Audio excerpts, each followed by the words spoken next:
The Happy News by Stuart Moston. Like the centurion in the Bible, Louis Alexander was accustomed to authority. He could say go, and lots of people would go. They would go launch a new brand of computer, or they would go shut down a number of factories in India and move them to China, or they would go buy a controlling interest in some utility company supplying 5 or 10 million people with water. Not many centurions would ever have been able to make quite so many people go, or stop if they preferred, not even if they ended up an emperor. And if there were few people in history who would with confidence have looked a centurion in the eye and told him to go rinse the starch out of his toga, far fewer, of course, an emperor, there were not many who would sit in the same room as Louis Alexander and tell him, with perfect disdain, to go shove all your money up your butt and don't think you're the boss of me. The bit about the money was purely rhetorical, of course.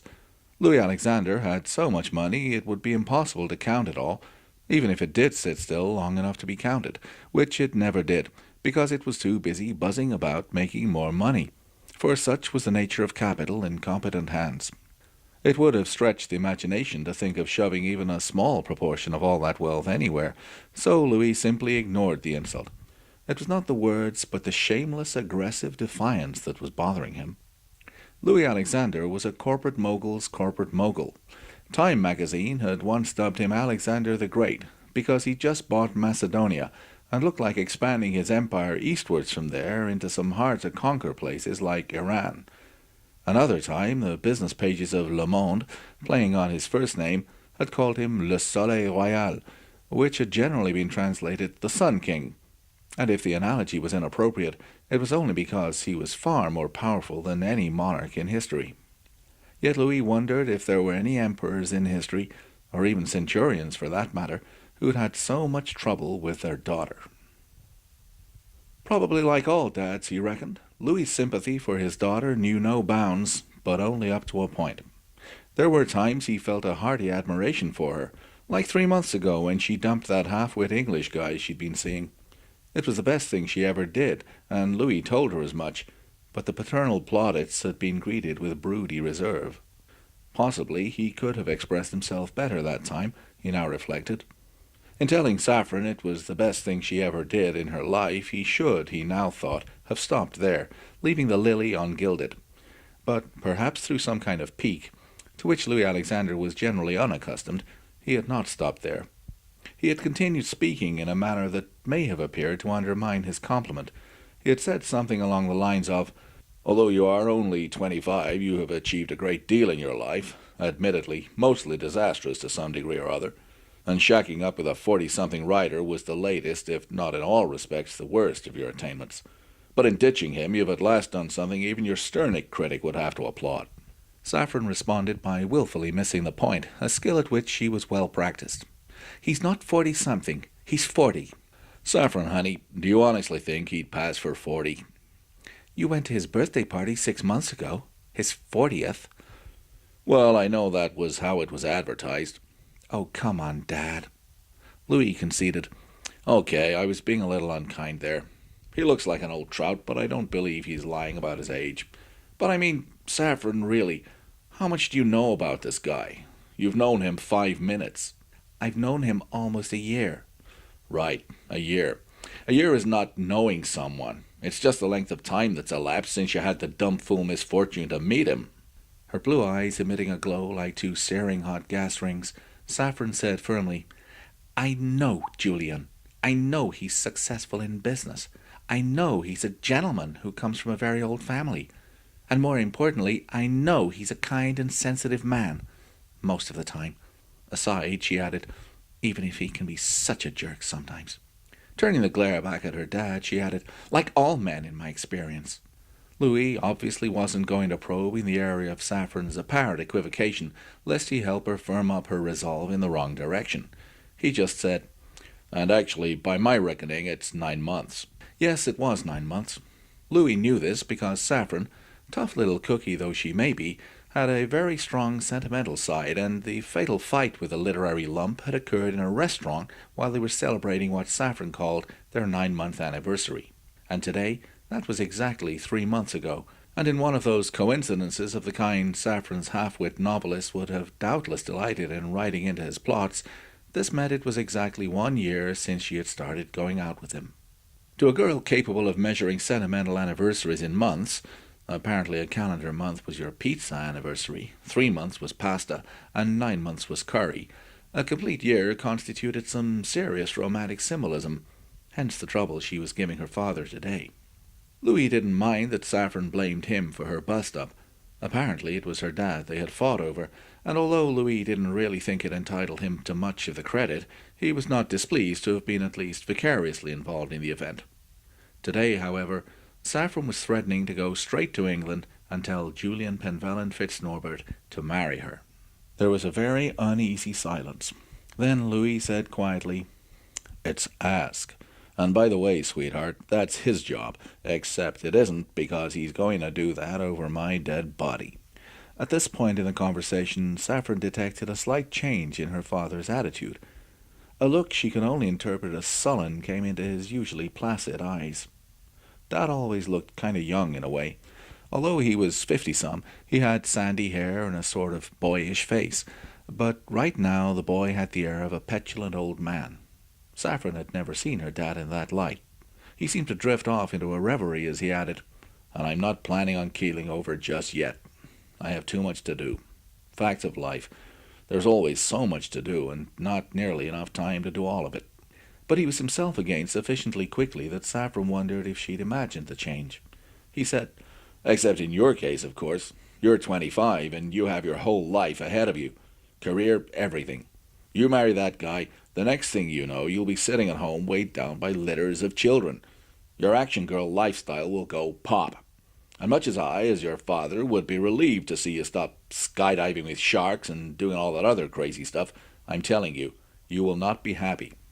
Saffron gave him a hard look. "How dare you pretend this is about your concern for my happiness? You just don't like Julian. You never did." Okay, you're right about that. I don't like him. I confess it. He's way too old for you, and he's useless."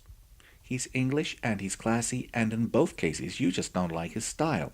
"Style, right. Admittedly, the man does exemplify the very worst traits of the English, but that isn't the point. He's mentally disadvantaged." "He's creative." "He's weird. Whatever euphemism you put on that, it's true." "He's not weird, he's—" Feeling she had rather lost the initiative here, Saffron said shortly, "Oh, you know." Saffron couldn't actually deny that while the novels of David York were just what the doctor ordered, when Julian stepped from behind his pen name and manifested in the flesh, he could be somewhat oblique at times. But when you knew him as well as Saffron did, you saw that he was the kindest, nicest guy in the world. Dad continued, "Saffron, what I'm concerned about is that you might rush into something in your usual wholehearted, enthusiastic, stop-at-nothing way, and then realize you made a big mistake. Also, I want to see you marry a guy who's going to be able to look after you, and he isn't it." "What are you talking about?" "Honey, I have been to his family estate in the English countryside. The estate is a couple of fields, and the mansion is a sprawling ruin. It's falling to bits because he hasn't the cash to repair it. Now, I did a little research." "What?" Louis had had one of his people dig a little over at the land registry in Julian's neck of the woods in Cumbria, England, and what he dug up was a picture of a family estate progressively reduced over decades by the systematic selling of landed assets. Louis sighed. "I thought at least one of us ought to have some hard data on the guy, instead of just rosy-tinted, starry-eyed misconceptions." Louis ignored the steam coming out of his daughter's ears and continued, "Julian is broke. His family money is long gone. His house is falling down, and is at best a white elephant. He also has a nice apartment in London, which he rents, in a run-down street in a down-market part of town. His zip code has difficulties getting insurance quotes. He has a well-paying career." "I was just coming to that. In fact, this is the punchline. His luck is running out." "What do you mean, luck? He's a well-established author. That's not luck, it's talent." She decided to carry the argument into her father's own territory. "There is a sustainable public demand for his product." "I'm afraid that's where you're wrong. I don't pretend to know anything about literature, except like most art forms that aren't movies, it's not usually economically sustainable until you're dead. And while you're alive, which I suppose just about covers our dear Julian. It isn't so much about talent, it's more about fashion. Fashion changes. This year he's in, next year he's out. That is not true. Maybe not for Danielle Steele or Barbara Taylor Bradford, but it is for people like David York. He writes the most run-of-the-mill kind of romance imaginable. It's trite, it's formulaic, it's... Saffron interrupted sarcastically. So he has a winning formula, you're right, he's bound to crash. Yes, it's a winning formula, but it's not his formula. He's a ten-a-penny pulp writer. There's nothing remarkable about his plots or his style. He's exactly the kind of author who's in favor one minute, out the next. So you know nothing about literature, but suddenly you're an expert on the publishing industry. Oh, and it happens you majored in the novels of David York. How fortunate for all of us. Louis looked away. I talked to some people. What, you did some more research? Louis nodded. He didn't want to tell Saffron everything because he was pretty sure she'd jump to the wrong conclusion. But for reasons which were, in all honesty, nothing whatsoever to do with Julian Penvelland Fitz-Norbert, a.k.a. author David York, one of the companies with which Louis was concerned, Globe Media, had just bought a controlling interest in World Estate, the company which owned Diomede Publishing, the company which had published all 12 of David York's novels. And part of Louis Alexander's role in the venture was to see through the usual post-takeover shake-up. And if Louis knew little about literature, he certainly knew how to read a balance sheet. And the policy he was pursuing was that all authors whose sales were declining were not going to get their contracts renewed. New executives who understood bottom lines properly were going to delete authors who were cruising and insert authors who were accelerating. What Louis knew about David York was that sales of his last 3 books had been falling off so steadily it almost looked planned. The simple fact was that David York's 6-book contract was up, and he wasn't going to get another.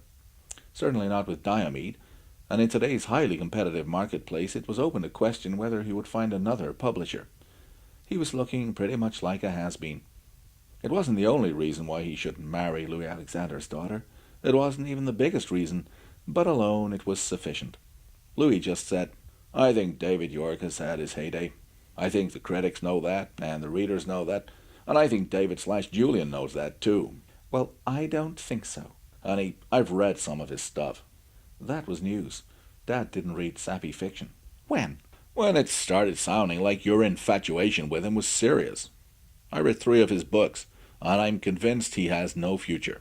Like you said, you don't know anything about literature. Except enough to know this isn't it. Well, good luck with your new job as professor of romantic literature and general condescension, Dad. But listen, I was an idiot to let myself feel pressured into dumping Julian. I am going to marry him, and you can't stop me. No, of course you're right. He looked Saffron in the eye. She had an expressive kind of face, to which she had expeditiously added a layer of smug over the existing laminate of defiant, willful, and know-it-all. He said, Darling, I didn't want to bring this up, but you know the terms of your mother's will. Of the venturesome Louis Alexander, it had once been said he was less a corporate raider, more an invasion force. While people who knew him found him personable, modest, and even charming in a down-to-earth, no-bullshit way, there were those who considered him pretty ruthless in his business dealings. That, it was said, was one of the main reasons he'd come so far from his humble origins. But what few people knew was that everything he'd ever owned he'd owned jointly with his wife. Louis had a romantic streak just like his daughter's. Damage, he had no right inheriting that. He met the love of his life at 19, started seeing her at 20, and married her at 22. They struggled together, and they started to make good together, and they shared everything, including a lot of ups and downs on the work-life balance front, or the overwork relationship neglect front, but they also shared the bank account, into which Louis's ever-increasing salaries, bonuses, commissions, and fees were paid. Old-fashioned he may be, but as far as Louis Alexander was concerned, he and his wife were a team, and getting rich didn't change that. He took his marriage vows seriously, and what was his wife's too, and that included the decision-making over the pots of money they'd put in trust for their only daughter. Saffron was going to get access to those pots on her 30th birthday, and Saffron thought this was, in at least one important respect, the dumbest thing in history. As far as Louis and Mary Alexander were concerned, they were being both prudent and empowering. They wanted Saffron to have money in her own right, rather than be forever dependent on her parents. They wanted her to have a sizable nest egg while she was still young, not wait till her parents had passed away. They wanted her to have the cash as young as 30, because up to that age she could be learning to shift for herself while still enjoying the freedom that some pretty liberal parental funding could provide. They even wanted her to get the money early if she happened to get married before 30. But Mary, in making out her will, and thinking about her daughter's impulsiveness, decided that a little beyond-the-grave maternal protectiveness would be in order. Saffron should only get the money early if her surviving parent approved of the match. Mum died 17 years ago, and of course all of this remained in the realm of the merely academic until recently, not least because Saffron lived pretty handsomely off her dad's plastic. But she'd always told herself she should stop doing that when she got married. Louis wouldn't force the issue as a matter of principle. He wasn't going to start using money as a means of manipulating his only daughter. And Saffron wasn't going to keep living off her dad when she got married, also as a matter of principle. So maybe it was a little ironic that Saffron's access to her trust money became a big issue dividing father and daughter. It was all really pointless, Saffron thought. Mostly, anyway. A few months back, when she first became aware of her dad's dislike of Julian, she had talked to a lawyer about this. Her mother's will was irrelevant in practice because of some legal baloney about joint and several ownership. Like, Mom and Dad both owned all of their money together, so Mom's will didn't actually have any legal effect. What she owned, he also owned anyway, so what she left him was already his. Dad could release the cash whenever he wanted. And Dad knew this, because the lawyer who witnessed the will told him. But it wasn't about money or legality. His wife was dying of cancer, and he was going to respect her wishes, and he was still respecting them 17 years after she was laid to rest. And however annoyed Saffron was at her dad's pig-headed, thick-headed, wrong-headed, intransigent, stupid, ass-brained stubbornness, she still respected him for respecting Mom's wishes. So there were potential parts of the argument about the trust money that simply couldn't be had. But even without that argument, Dad could just let Saffron have the requisite sum anyway, from some other pot. He had pots of pots. He was just being awkward, and it was just to make his point, and it was just because he didn't happen to like Julian. Saffron sighed. So I don't get my rightful inheritance because my father disapproves of my marrying a poor man. What is this, an Oscar Wilde? How would I know that? I know nothing about literature, remember. Saffron embarked upon one last line of persuasion. Dad, it's been 3 months since I split up with Julian. If this wasn't the real thing, don't you think I'd have gotten over him by now? In truth, she had done everything she could during the last 3 months to keep herself busy enough not to think about Julian. Scuba diving, skiing, mountain climbing, rally driving, shark fishing, hang gliding, night clubbing, and clearly nothing had worked. While scuba diving off Greek islands, she'd been face to face with aquatic fauna that totally reminded her of Julian. Shark fishing in the Caribbean, she'd hooked things so unlike him they could only call to mind his pleasant smile.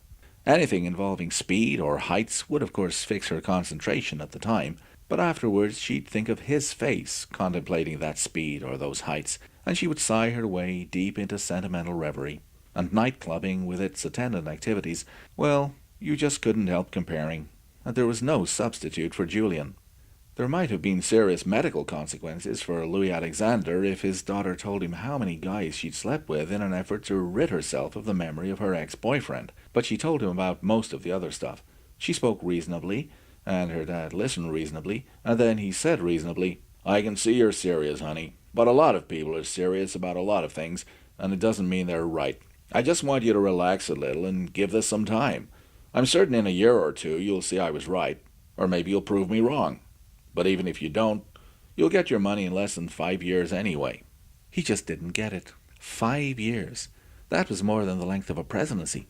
You could rebalance the national budget, win the war on terror, and bring peace to the Middle East in that length of time. Dad, 5 years is a lifetime, Louis said placidly. Just shows how young you are that you can say that. Saffron said in her maturest voice, Please don't be so condescending. She explained, We are talking about the years 25 through 29. Uh-huh. A lifetime. No, less than 5 years. Then you get your money. That was the point where Saffron said the thing about shoving it. She rummaged in her purse and produced a wad of plastic cards, and With perhaps more ceremony than melodrama, she flung them at her father, and, her pretty chin a-tilt, she went straight to London. Or rather, she went straight to Kennedy Airport and queued for a ticket. Then, when she was told the price, she got a little embarrassed that the one piece of plastic she had left, the one which didn't tap directly into the voluminous coffers of the Sun King, refused to pay for the trip. Saffron went back to her dad's place and announced she would be leaving first thing in the morning. She would return, she assured him, with her fiancé upon her arm. She waited for Dad to go out before snooping around and finding the cards in the sneaky place where Louis had hidden them, the place where he could pretend she wouldn't find them, and Saffron could pretend she'd come across them only by accident, and she might as well take them because, Then, next morning, her chin re-tilted, Saffron went straight to London.